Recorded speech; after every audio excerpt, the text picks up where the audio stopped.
Illuminati Unmasked by Johnny Giovanni Cerrucci, Chapter 8, A Good Jesuit Education. Here now is Johnny Cerrucci. Two of the most important human endeavors today are medicine and law. They are also two of the most lucrative. Both the doctors and lawyers take their wealth and usually move it into politics. They guard their industries with a foreign language that insulates them from the common people, isolates their insider knowledge, and allows them to charge exorbitant rates for their services. That language is Latin, the tongue of the Roman Empire. The phrase Jesuit educated is not as inoffensive as it might first appear. Although thousands upon thousands of students pass through Jesuit institutions with no exposure to a secret Luciferian agenda, as professors, administrators, and officials, Jesuits can scout for promising young talent to be molded in their image. The number of those that have gone through the process to attain high office is shocking. Again, we reference Secreta Monita.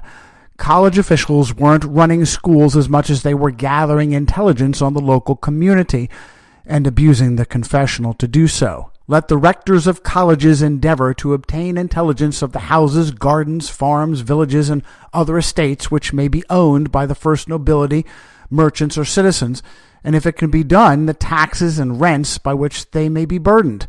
But cautiously, for it can be done most effectively by confession, companionship, and private conversations. Wherefore, when a confessor obtains a rich penitent, let him immediately inform the rector and try to cherish him by every method. Taking over the education of future generations became an immediate top priority for the company. They quickly created whole institutions of their own and infiltrated secular ones. Their exacting discipline was seen as highly prized and attracted the youth of the elite. This was promoted by propaganda as nothing less than heroic. It was the world's finest school system. It was serving customers who were essential to the company's top-down strategic approach. Heroic leadership, though, has something to do with pulling off what seems impossible to everyone else. The Jesuits built the school system that was impossible for any European to have conceived at the time. Heroic leadership involves bold imagination and the desire to make bold chances. Jesuits freed themselves from the European mindset in order to see the world through a very different lens. And so heroes in India and Paraguay ventured far out on limbs, not pausing to worry whether those limbs would support them. How could they not take the chance? They were involved in the greatest enterprise in the world today, and those limbs held while few Paraguay Jesuits pushed a progressive agenda that few of their contemporaries would dare imagine, much less approve or attempt. Jesuit instructors are expert in scouting future talent, and once found, they will bend their subjects to their agenda, either willingly or unwillingly. Many news junkies will remember the college student Sandra Fluke, who made headlines helping the Obamacare agenda of taxpayer-funded contraception.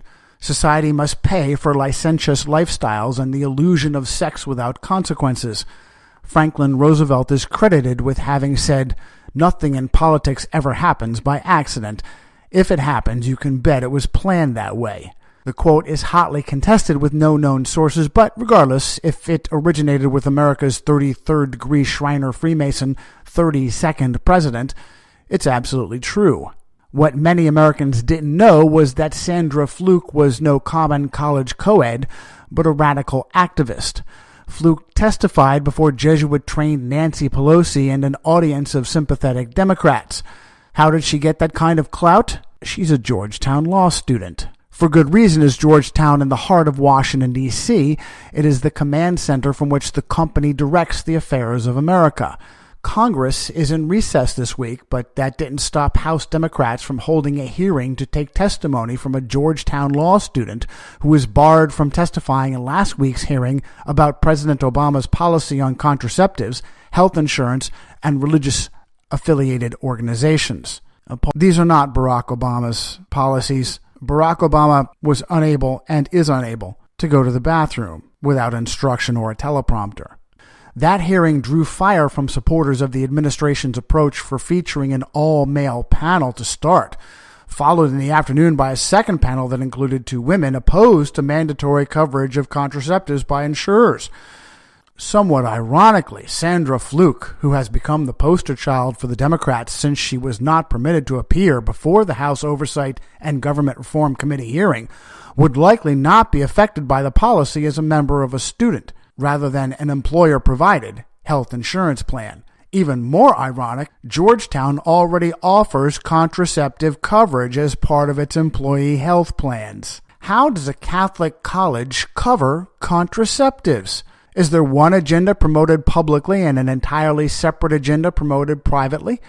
Barack Obama called Sandra Fluke personally to thank her for her bravery in fostering her radical leftist agenda of personal promiscuity, the agenda of Georgetown's Jesuits. Obama is a completely manufactured weapon of mass destruction who has been monitored his entire life via his CIA family, ultimately run by the Jesuits, the communist community created by the Jesuits and overseen in Indonesia by Catholic priests, many of whom were trained by Jesuits and secretly ordained as Jesuits. Although Americans have no idea who Barack Obama is, it is clear that he is heavily controlled by powers beyond him. Obama is so controlled he is required to speak from a teleprompter even when he is before a classroom of 6th grade children, as was the case in Falls Church, Virginia in January of 2010. Even left-wing comic Jonathan Leibowitz, more popularly known as Jon Stewart, couldn't pass up the opportunity to lampoon this event. But methinks it might be an uphill battle, judging from this recent appearance in Mrs. Abramovich's 6th grade classroom. I am pleased to be joined today by my outstanding Education Secretary, Arnie Duncan. You set up the presidential podium and a teleprompter in a 6th grade classroom?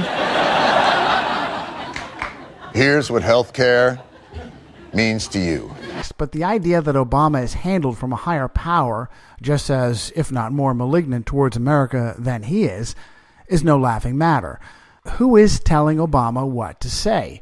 Jesuits are, through their agents, like Jon Favreau. Favreau started his political career via an internship with Skull and Bones alum John Kerry while attending Jesuit Holy Cross. From there, his leftist ideology passed the test for the Society of Jesus, and he was given to Barack Obama, as this propaganda puff piece from the Boston Globe states. He got his start in Washington in Kerry's press office during a Holy Cross internship, when he helped ghostwrite op-ed pieces for the Bay State Senator. He so impressed David Wade, Kerry's chief of staff, that Wade hired him as one of the first recruits to Kerry's presidential campaign.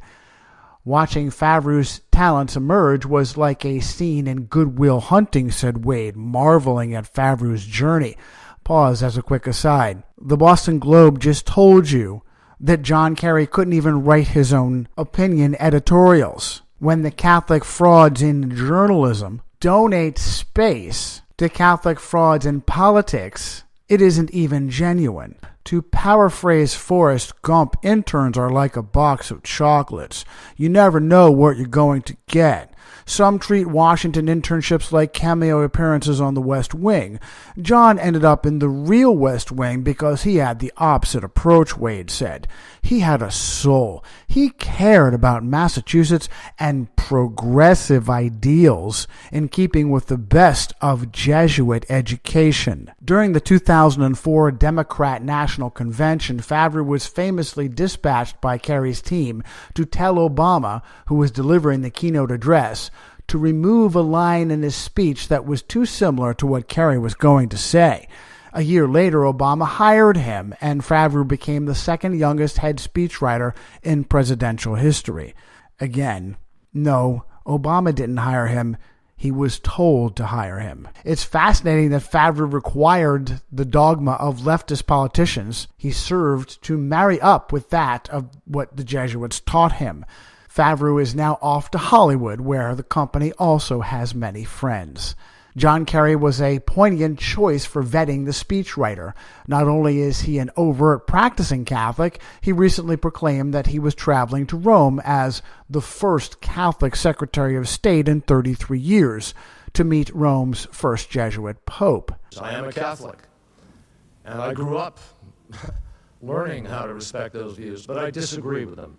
A few months later, Kerry would show his deft international negotiation prowess by speaking with Russian Foreign Minister Sergei Lavrov about the burgeoning new Cold War between the U.S. and Russia, as well as Israel's Prime Minister Benjamin Netanyahu about Mideast peace. Where did they all go for these critical talks? To Rome. With Israel in the middle of an election campaign and European leaders pressing for a UN Security Council resolution on a negotiating deadline that Israel opposes, Secretary of State John Kerry traveled to Rome on Sunday to seek a compromise. Kerry will spend the next few days meeting Israeli and Palestinian leaders, the new European foreign policy chief, and the foreign ministers of Russia, France, and Britain, as well as Germany, in an effort to find a compromise that Washington can accept. In Rome, Kerry met with Foreign Minister Sergei Lavrov of Russia on Sunday. In addition to the Israeli-Palestinian issue, the two men were expected to discuss disagreements over Syria and Ukraine. Washington has harshly condemned Russia's annexation of Crimea and Russian military intervention in eastern Ukraine, which Moscow continues to deny. Kerry will hold talks with Prime Minister Benjamin Netanyahu of Israel in Rome on Monday and then fly to Paris to consult with European colleagues before traveling to London to meet Palestinian and Arab League officials on Tuesday. London is the financial hub for Rome, so he basically won't be leaving. Nowhere in media coverage is there a report that Kerry met with his Jesuit pope. His visit to the Pope's backyard was purely coincidental. Who was the Catholic Secretary of State previous to John Kerry, Skull and Bones 66? A Georgetown alum, General Alexander Haig, the man quick to take the reins after a Bush family friend tried to assassinate Ronald Reagan in 1981. Haig was an excellent provocateur, one who appeared to be a patriot on the outside, but whose agenda was world destabilization and constant conflict for the United States. Former Secretary of State Alexander Haig is now posthumously being recast as the quintessential soldier patriot. The truth is, he had a dark side. Wiretapping for Richard Nixon, facilitating the operations of a military spy ring that stole classified documents from the White House, a military spy ring that stole classified documents from the White House, not from America's enemies. Sabotaging peace negotiations over Vietnam. Pause. Why would Alexander Haig do that? Because it was a Vatican agenda to keep the meat grinder and drug trafficking of Vietnam going. And détente with the USSR. Same reason. And unduly hastening Nixon's exit from office. Haig is most lauded as the man who, according to conventional wisdom, held the presidency together during the depths of Watergate. But that evaluation obscures Haig's true role in the Nixon White House.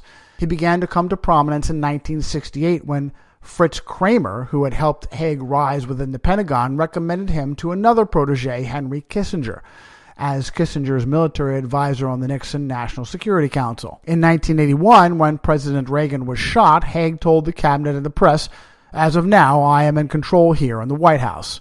And by this obvious misstating of the correct chain of succession, forever disqualified himself from further high office. In retrospect, he claimed his outburst had been no more than a poor choice of words. Rather, the statement was symptomatic of Haig's lifelong attitude toward democratically elected public officials and presidential power. Haig was Rome's man, and he was almost certainly perfectly accurate when he said what he said. When Haig was 10, his father died of cancer, and his Irish-American mother raised her children in the Catholic Church. He attended St. Joseph Preparatory School in Philadelphia. Pause again. What the Jewish Tom Shachtman doesn't tell you is St. Joseph's Prep in Philadelphia is a Jesuit school.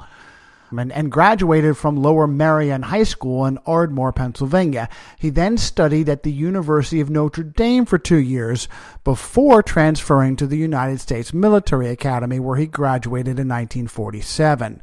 This allowed Haig to have a Catholic education, but a secular degree. Shachtman's conclusion: Haig earned a master's degree in business administration from Columbia in 1955 and a master's degree in international relations from Georgetown in 1961. Again, Shachtman neglects to tell you that Georgetown is a Jesuit school. His thesis was on the role of military officers in making national policy.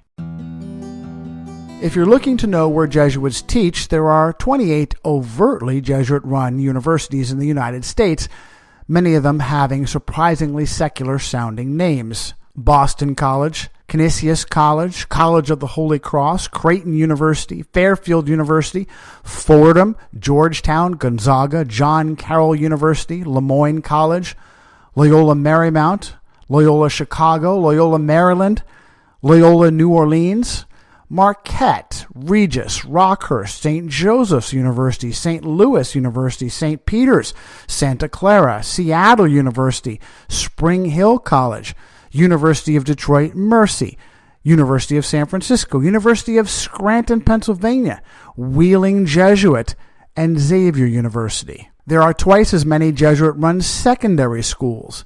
Then there are the quiet associations with secular schools like Campion Hall at Oxford or Campion College at the University of Regina in Saskatchewan. At one time, the Yale Divinity School was considering a merger.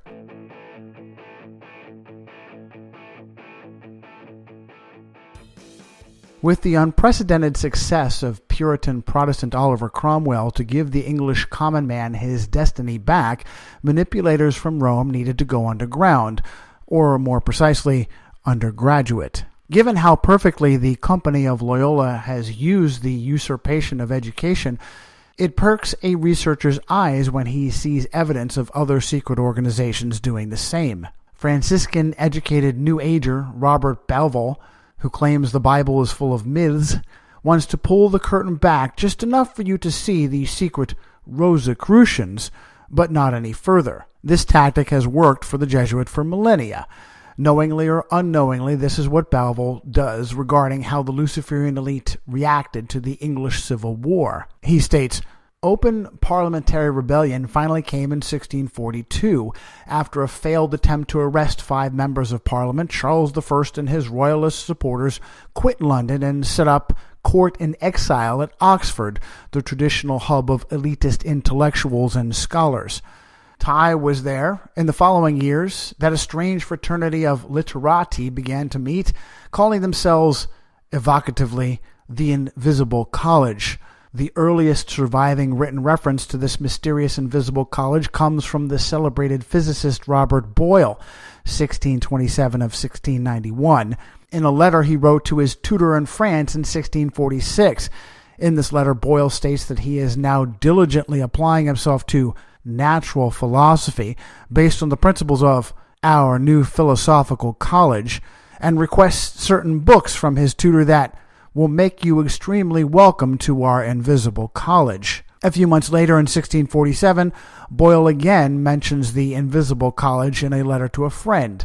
The term invisible college, as well as the description of its activities and concerns given above, immediately brings to mind, of course, the invisible college of the Rosicrucian Brotherhood. It turns out that Boyle had spent some time in Paris in his youth during an educational tour of France and Geneva, and it is not impossible that he could have heard of the Rosicrucian Invisible College through his tutors or other acquaintances. Francis Yates observes that there is, on face value, an uncanny similarity in the terminology used by Boyle in his letters to his tutors and the terminology used by Francis Bacon in New Atlantis. Of course, Paris, France, not being very Protestant. 100 years previous, Ignatius Loyola was also in Paris creating his own secret society. In 1560, a man named Edmund Campion was getting his Bachelor of Arts at Oxford. He took the required Anglican oath of supremacy, but inward he was a devout Catholic. He was eventually discovered and forced to leave Oxford for Ireland. From Ireland, Campion made his way to the English University of Douai in France and eventually to Rome, where he became a Jesuit in 1573. In 1580, he was sent back to England to help reclaim her for the Pope. In 1581, a secret anti-Protestant pamphlet titled Decem Rationes, 10 Reasons, appeared on the Oxford campus. Campion was found to be the author. He was arrested for subversion, tried, and convicted of treason. Campion was hung in December of 1581. Rome beatified him in 1886 and canonized him in 1970. Neophyte Catholic and former British Prime Minister Tony Blair went to Oxford. Perhaps he secretly spent some time in the private academic community on campus run by the Jesuits there. It's called Campion Hall. We will discuss Jesuits' use of proxy secret societies like the Rosicrucians in Chapter 16. By name, by association, and the third way Jesuits have affected education is by covert subversion. No cassocks, no crucifixes, all undercover. Seventh-day Adventists have been the rare minority voice amongst Protestant sects who doggedly pursue the wrongs of Rome in general and of the Jesuits in specific. SDA scholar Dr. B.G. Wilkerson wrote in his book, Truth Triumphant, as the Jesuits were already in control of Spain and Portugal, they accompanied the conquerors principally for the purpose of converting the St. Thomas Christians. It was the unhappy lot of India to experience the crushing weight of those haughty monks. These men were skilled in sublimate treachery and trained for years in the art of rapid debate in which they could trap an opponent by the cunning use of ambiguous terms. Consequently, the simple, trusting St. Thomas Christians were no match for them. The Jesuits proposed to dominate all schools and colleges. They sought to accomplish in non-Catholic schools by occupying the pulpits and the professional chairs, not as Jesuits, but as professed adherents of the Protestant churches to which these schools belonged. As an example of their success by 1582, only 48 years after the order was founded, they controlled 287 colleges and universities in Europe, some of which were their own founding. It was their studied aim to gain entrance under the guise of friendship into services of the state and to climb up as advisors to the highest officers, where they could so influence affairs as to bring them into the orbit of Rome. They were past masters of the ways of deception, and they were adept in the policy of secretly bringing on a public disaster, simultaneously providing for salvation from the last terrors of that disaster. Thus they would be credited with salvation from the extremity of the calamity, which others were blamed for its cause. We know this as the Hegelian dialectic, problem, reaction, solution, more technically known as thesis, antithesis, and synthesis. According to Edith Starr Miller, Lady Queenborough, not only have these Jesuits infiltrated schools, governments, and other religions, they've even infiltrated other orders within the Catholic Church. She states, "The question has long been hotly debated whether, in addition to these 6 avowed grades, there be not a 7th, answering in some degree to the tertiaries of the Franciscan and Dominican orders, secretly affiliated to the society and acting as its unsuspected emissaries in various lay positions. This class is styled in France Jesuits of the Short Robe, and some evidence in support of its actual existence was alleged during the lawsuits against the company under Louis XV. The Jesuits themselves deny the existence of any such body and are able to adduce the negative disproof that no provision for it is to be found in their constitutions. On the other hand, there are clauses therein which make the creation of such a class perfectly feasible if thought expedient. One is the power given to the general to receive candidates secretly and to conceal their admission, for which there is remarkable precedent in the case of Francis Borgia, Duke of Gandia, afterwards himself general of the society. The other is an even more singular clause providing for the admission of candidates to the company by persons who are not themselves members of it. Was Robert Balville educated by a Franciscan or a Jesuit? Although we may never know, a tree is known by its fruit, as it says in Matthew 12:33.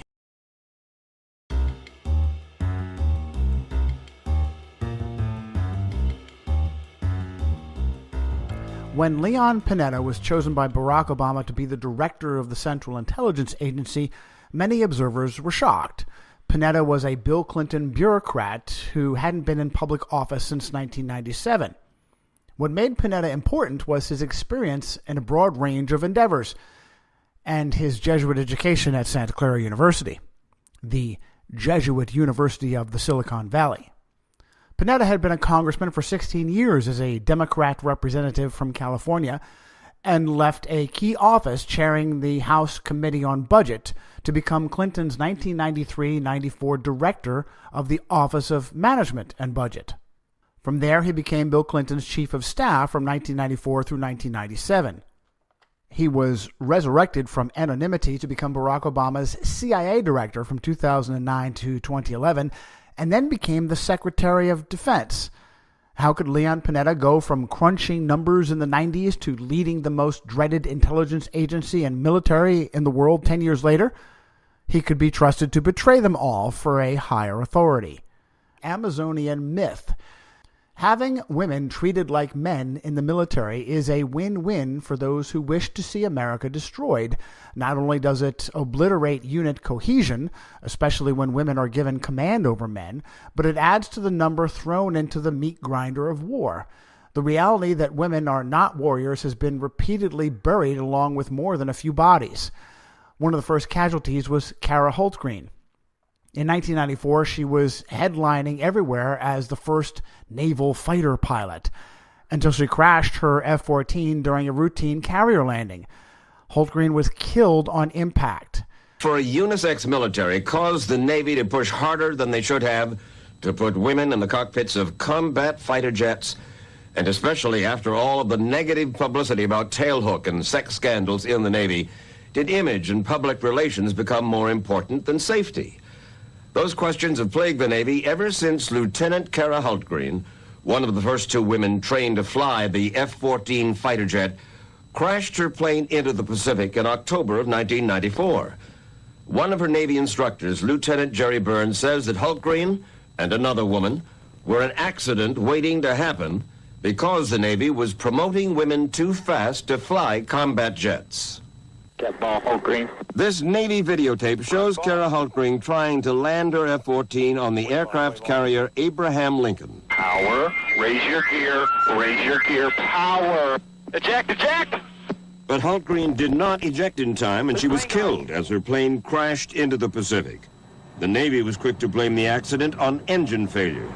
But Lieutenant Jerry Burns says that was not the reason. He says the crash was due primarily to pilot error. He had been one of the instructors for Holtgreen, who was 29, and another female pilot, Carrie Lorenz.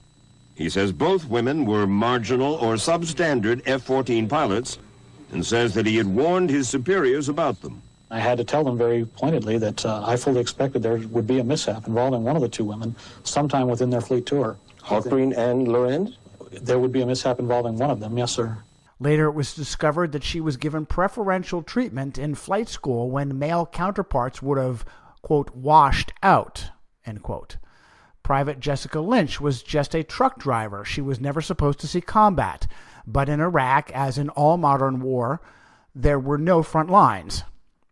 When her convoy took a wrong turn, they were quickly surrounded and captured. The other soldiers in the unit were killed or executed.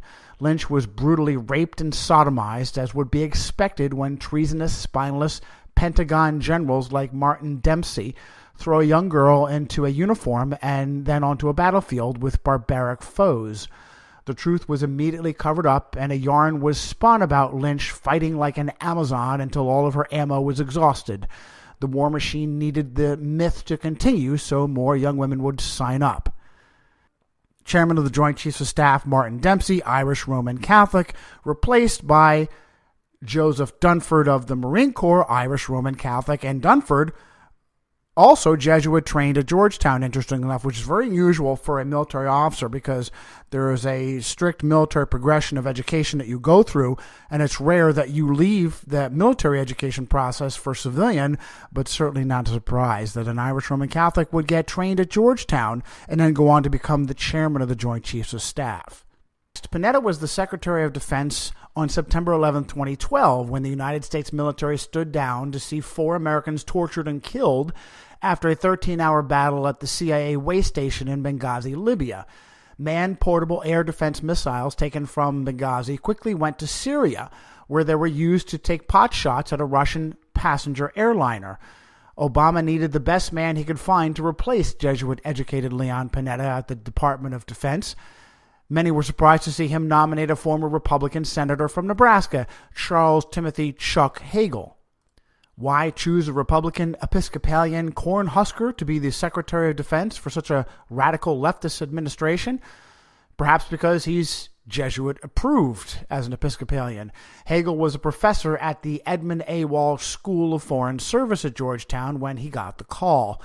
He was so unqualified, his own party filibustered the nomination, but what the Jesuits want, the Jesuits get.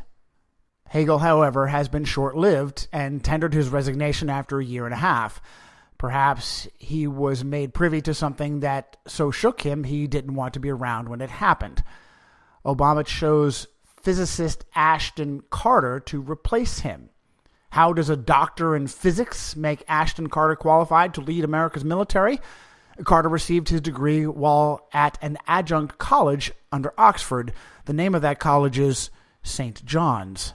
St. John's was founded with a very specific agenda in mind. Wikipedia explains, St. John's College is a constituent college of the University of Oxford. IT was founded in 1555 by the merchant Sir Thomas White, intended to provide a source of educated Roman Catholic clerics. To support the Counter-Reformation under Queen Mary. St. John's is the wealthiest college in Oxford, with a financial endowment of £340 million as of 2012. You ask, hey, where was Ashton Carter educated? He was educated at Oxford, secular Oxford.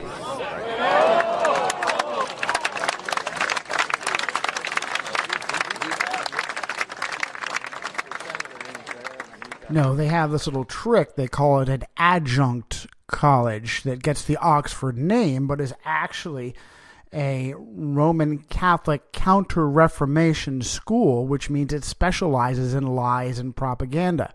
Now, where would a Counter-Reformation adjunct college get such powerful backing? For a hard-left communist Muslim sympathizer, Barack Obama sure has a penchant for Catholic-educated apparatchiks. The top officer in the United States military is the chairman of the Joint Chiefs of Staff. Currently, late 2014, that man is Martin Dempsey. Dempsey wears his heritage as an Irish Catholic on his sleeve. Before entering West Point, Dempsey attended John S. Burke Catholic High School in Goshen, New York. Dempsey is quite comfortable serving under the likes of Barack Obama. Is it because he shares Obama's agenda? While speaking to the premier Catholic university, Notre Dame, Dempsey seemed keenly aware of current and projected world population growth. Those tracking world population are usually intent on lowering world population, often by scurrilous means. Dempsey is fully on board with the push to destroy the cohesion and effectiveness of the United States military by the forced infusion of women at all levels, as well as open homosexuals. Dempsey is so supportive, he is even pushing full benefits for homosexual couples in uniform. In 2013, Dempsey made the assertion that putting women in combat roles strengthens military effectiveness. Taking reality and inverting it, especially in a way that causes duress or harm, has been colloquialized as gaslighting after the 1938 British play Gaslight, also called Angel Street in the United States. An example of gaslighting is California Democrat Congresswoman Nancy Pelosi making the statement that creating a socialized healthcare system that brings in an extra 30 million Americans will actually lower the self-imploding, in 2015, $18 trillion national debt. That's now up to some ridiculous number, $23, $24, $25 trillion, something criminal and, without exaggeration, treasonous. And I say this as an aside, and without hyperbole, that every political figure who has been party to expanding the national debt, a debt of whatever it is, $24 trillion, will guarantee the destruction of the country. It's high treason, and they should be tried, and if found guilty of committing high treason, they should be executed. That won't happen as long as they're the ones in charge, but things change. The more ignorant or unaware a populace, the more effective this tactic is, the tactic of gaslighting. When the current Speaker of the House, John Boehner, Republican of Ohio, took the gavel from Nancy Pelosi, Democrat of California, he gave her a kiss. And I have a footnote here. Nancy Pelosi was born in the Catholic stronghold of Baltimore, Maryland. Like so many other poisonous California politicians, she was planted there, not native-born. Boehner is the opposition party watchdog, presiding over the most lawless, treasonous Democrat administration in America's history, yet he has firmly vowed Barack Obama will not face impeachment. That lawlessness has given the Democrat Party their greatest electoral defeat in decades. November 2014 was seen the Republicans gaining the House, and an even stronger majority in the Senate would be turned over to them as well. Before all the votes were counted, the new Senate Majority Leader Mitch McConnell vowed to work with Barack Obama and that he has no intention of threatening the so-called Affordable Health Care Act, also known as Obamacare. An expose by The Nation gave insight into how McConnell got where he is, as well as how he is controlled. A vessel in the shipping fleet belonging to his father-in-law, James Chow, was found by Colombian law enforcement to be smuggling cocaine. John Boehner has certified that Barack Obama is a lawful president, natural-born and a Christian, too, in spite of Obama himself claiming that the United States is no longer a Christian nation. Whatever we once were, we are no longer a Christian nation, at least not just. We are also a Jewish nation, a Muslim nation, and a Buddhist nation, and a Hindu nation, and a nation of non-believers.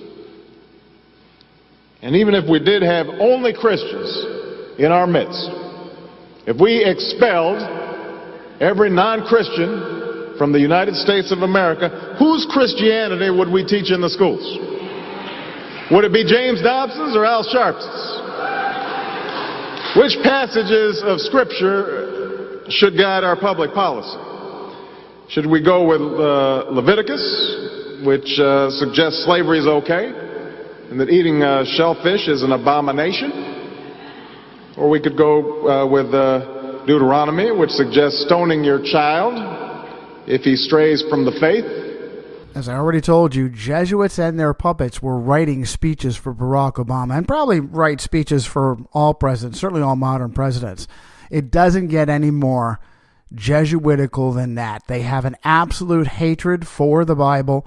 They twist the Bible any way they can and as often as possible, and a hatred for Jesus Christ, and they pretend to have a love and dedication for Jesus Christ. It's a secret satanic hatred. And one thing I didn't appreciate when I was originally writing Illuminati Unmasked as much as I do today is just how much of a puppet Barack Obama was and is. Now, yes, he does have these far left lack of values, but he was used and is being used, and he's an empty shell. The crying speaker attended Moeller Catholic High School in Cincinnati, where he shed even more tears during a commencement address in 2011. Boehner then went on to Jesuit-run Xavier University and graduated in 1977. When Boehner's predecessor, Nancy Pelosi, was sworn in back in 2007, she brought her mentor with her, Stephen A. Privet of the Society of Jesus. She then made Privet the first Jesuit in American history to give the invocation for Congress. Pelosi's House chaplain was Catholic priest Daniel Coughlin, the first Catholic priest to hold the office, a shocking milestone. After an 11-year reign, Coughlin sat down and was honored by new Speaker John Boehner, who saw to his replacement, Patrick J. Conroy of the Society of Jesus. In March of 2014, Boehner and Pelosi reached across the impassable gulf of their supposed differences to invite Pope Francis to address Congress. Oh, he's a Jesuit too.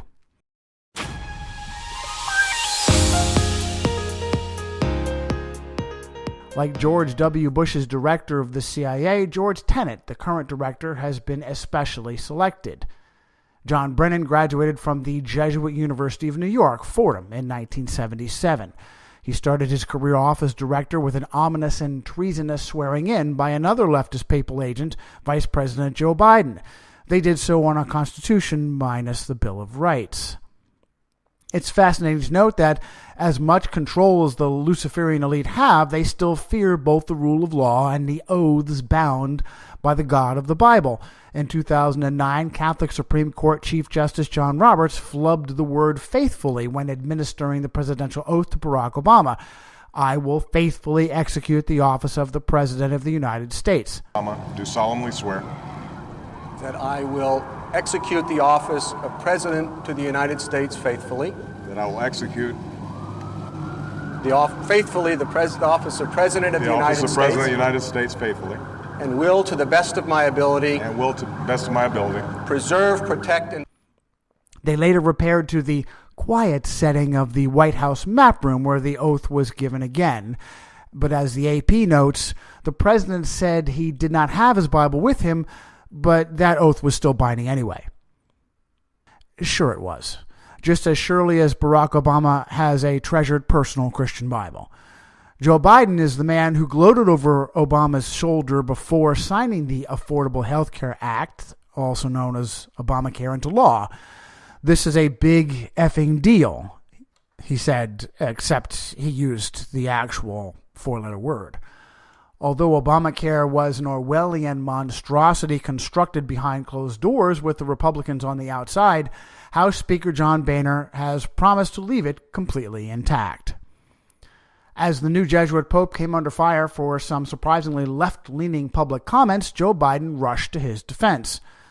Vice President Biden went out of his way at a speech to the United Auto Workers Union Wednesday to take on one of Pope Francis' strongest critics. A couple weeks ago, Ken Langone, who I don't know, a billionaire founder of Home Depot, predicted that the Pope Francis' critique of income inequity will be, quote, a hurdle for very wealthy Catholic donors, who seem to think hurt feelings trump the teachings of the Bible, Biden said, referring to a December interview with the Home Depot founder.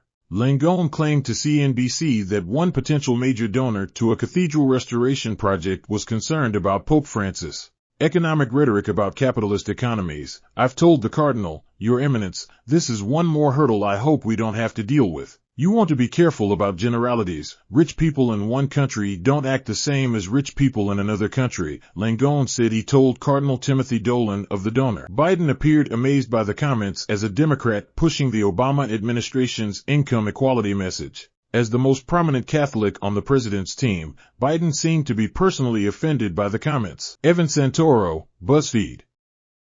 That's because Biden and his offspring get to do shady side deals where he as a public figure earns $230,000 a year declared and has a net worth declared of $9 million. It's actually much bigger than that, to include special oil deals that he got for his son as a result of the criminal conflict going on in Ukraine. It's good to be the king. But John Brennan swearing in on a Constitution minus the Bill of Rights can more easily be understood in light of Barack Obama's kill list that included American citizens deemed execution worthy based upon government's unchecked assessment of danger to the United States government.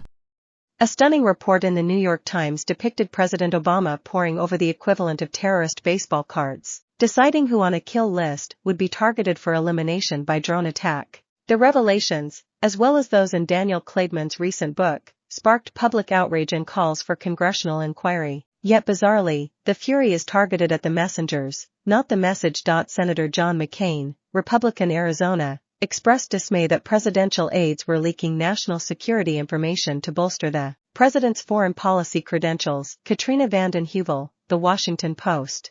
Civil libertarians have been warning that yesterday's Islamist terrorists are today's average Americans. The United States Army is now briefing soldiers that evangelical Christians and Tea Party activists are a terror threat. The FBI considers tax protesters and fiscal conservatives distraught over American currency going off the gold standard as an extremist security risk. If you are an abortion protester, Homeland Security is watching you. In fact, if you think government is out of control, you're in the militia as far as the Department of Homeland Security is concerned. A recently published lexicon distributed to thousands of federal, state, and local law enforcement agencies by the Department of Homeland Security targets citizens concerned about their Second Amendment rights and the steady encroachment of the federal government, categorizing such as militia extremists.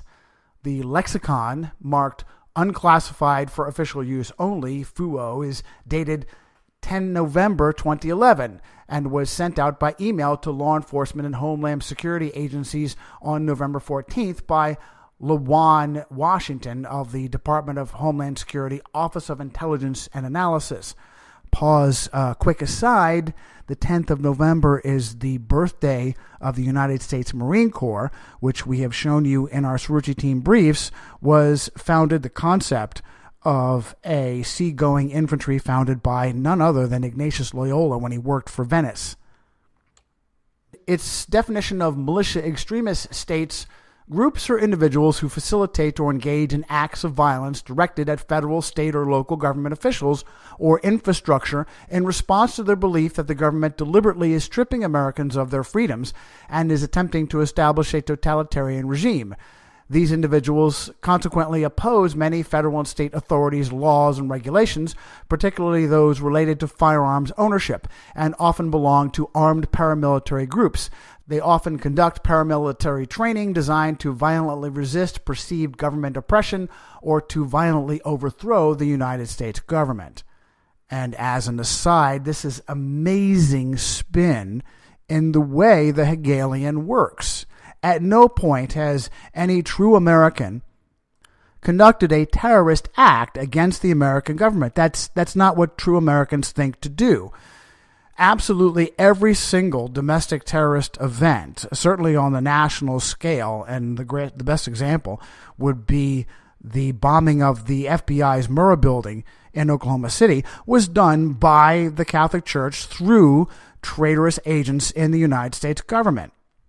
Did you know that Timothy McVeigh was part of a Roman Catholic secret society called the Society of St. Pius X, located in St. Mary's, Kansas, where the FBI does in fact oversee their training and does nothing about it. In fact, this secret society and their training camp came up nowhere in any subsequent supposed investigations. I'll bet this is the first time you've even heard of this. That's a great little trick, isn't it? You see how that works? They create a fraudulent class, and I've said this repeatedly. The best way to tell if a domestic terrorist event or any kind of tragic event is a false flag is how little harm it does to its supposed targets.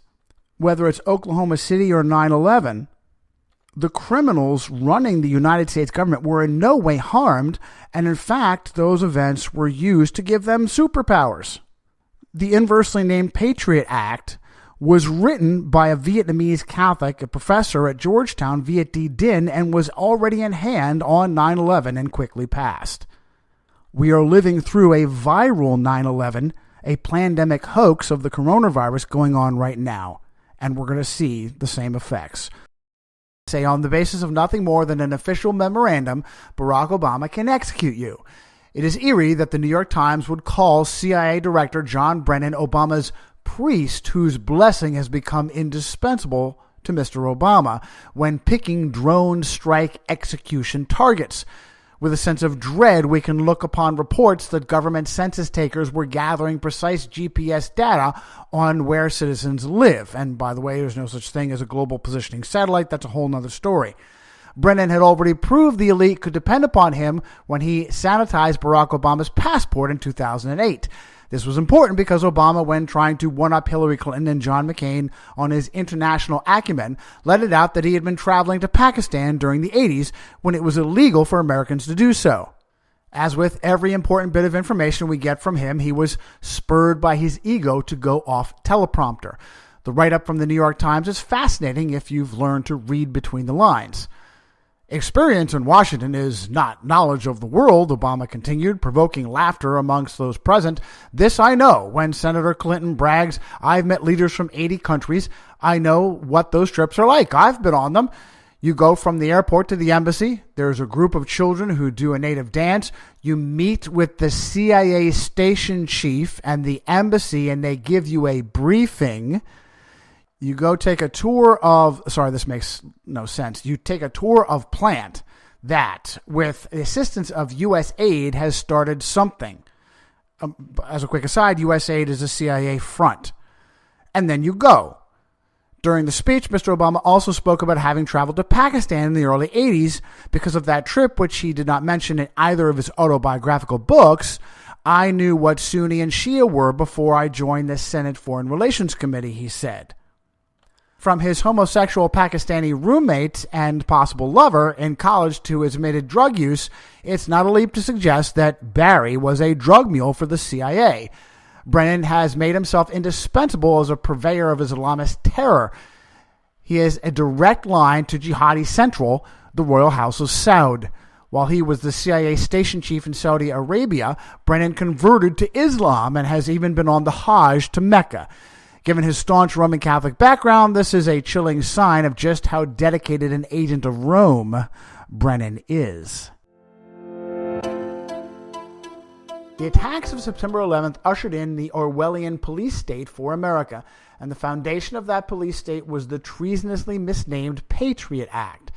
If a citizen ever has a question about what a piece of legislation does, simply invert its name in best gaslighting fashion.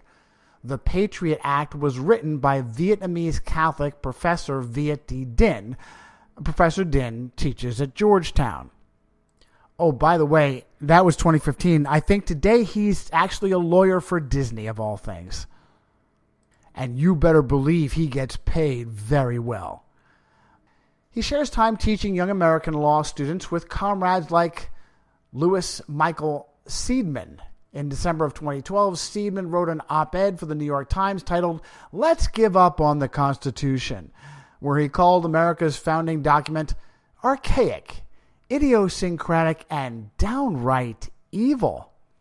The only cabal of communists to whom the United States Constitution is evil are the Counter-Reformation Luciferians of Rome and their minions, because it was a truly revolutionary charter. From the explosion of the Reformation came minds like Charles Louis de Secondat, Baron de Montesquieu, Royal Society Fellow John Locke, and preeminent jurist Sir William Blackstone. These were the men that fed the minds of America's founding generation. They shattered the feudalism of human history and gave self-determination and self-preservation to the common man. Nowhere else in the human endeavor were peasants allowed to own property and arms with which to defend it. By the sweat of their brows, they tilled the land. Many died and some prospered. The Reformation was the acorn. America became the oak tree. It was a nation dominated by a new class of people, the middle class, strong, independent, and moral. Rome is not interested in sharing authority over humanity, and the American experiment is her greatest enemy. John Paul II denounced Protestants and the idea that men ought to be free. The oppression, persecution, and even martyrdom of those who refused allegiance to Rome has been her consistent policy. For example, the concordant between Pius IX and Ecuador, September 26, 1862, established Roman Catholicism as the state religion and forbade other religions. All education was to be strictly controlled by the church. A later law declared that only Catholics might be regarded as citizens of Ecuador. John Paul II is not being honest with us. Historic evidence, and not only from the distant past, is abundant in testifying that Roman Catholicism suppresses basic freedom whenever, wherever, and however she can. The claim of papal infallibility becomes the justification for such tyranny, a tyranny which Roman pontiffs have repeatedly expressed and enforced in Christ's name and as his alleged vicars. As von Dollinger himself, a devout Catholic, has pointed out, the whole life of such a man as the Pope, from the moment when he is placed on the altar to receive the first homage by the kissing of his feet, will be an unbroken chain of adulations. Everything is expressly calculated for strengthening him in the belief that between him and other mortals there is an impassable gulf, and when involved in the cloud and fumes of perpetual incense, the firmest character must yield at last to a temptation beyond human strength to resist. Hunt continues. Pope Gregory the 16th, 1831 to 1846, his work, The Triumph of the Holy See and the Church over the Attacks of the Innovators, is one example among many. Its major thesis was that the popes had to be infallible in order to fulfill the office of a true monarch. As absolute monarch over church and state, Gregory rejected freedom of conscience, not only within the church, but in society as a whole, as a false and absurd concept. Freedom of the press was equal madness. Gregory's successor was Pius IX, convener of Vatican I. He was of the same mind with regard to the most elementary human freedoms. Popes had openly declared Rome's opposition to the United States and its freedom-granting constitution from the moment of that nation's birth. Pius IX did the same. The Catholic world frankly expressed the Roman Catholic view of the U.S. form of government, stating, "We do not accept it or hold it to be any government at all. If the American Republic is to be sustained and preserved, it must be by the rejection of the principle of the Reformation and the acceptance of the Catholic principle." I see this as a battle that Rome mostly won, but there were absolutely Protestant reformer influences that had to be eradicated, and she has absolutely done that since then and as of now. And I'm not going to let the late Dave Hunt off the hook, because although A Woman Rides the Beast is an excellent text, he also promotes Jesuit futurism and Jesuit Zionism. So that's probably how Dave got published. Whether he was aware of his errors, only he can say, especially now.